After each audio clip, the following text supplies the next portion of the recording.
We have a pretty exciting update regarding Inside Out 3. So, Amy Poehler, the voice of Joy, went on to Entertainment Weekly and was saying that she'd love to return for another Inside Out film.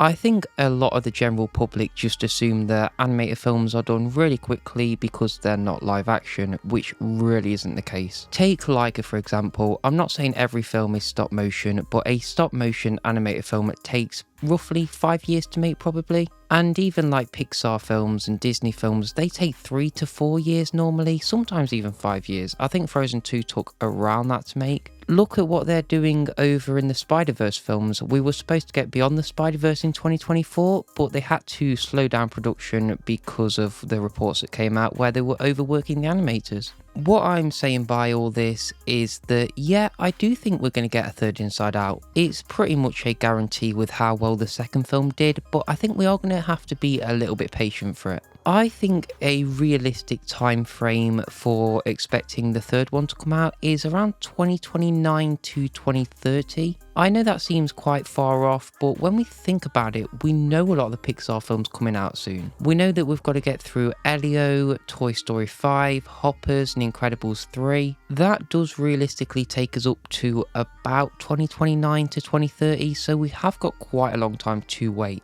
Now, they could always fast track it. I'm not saying that's not a possibility, but if they're to do that, we still won't get it for at least another 3 years. I think really they should keep making these films every so often because we see Riley at a different stage of her life each time, or at least that's what I hope will happen. Like, it would be nice to see Riley as a young adult and then maybe in her early 20s and just see her journey progression throughout the films. That's the great thing with the Inside Out franchise. You can just keep making these films and they're always going to resonate with different people at different parts of their life. To be honest with you, I think that's why these films perform so great at the box office, because they're made for everyone. They're not made for little kids, they're made for kids and adults. Now, of course, we haven't officially got an announcement that a third one is definitely happening. We've just heard the cast say that they'd like to see it, and Bob Iger did mention it briefly a while ago, but there's been no words since then. But I bet they announce it at an upcoming D23, probably in 2 years' time we get our first official announcement about the film being in the works.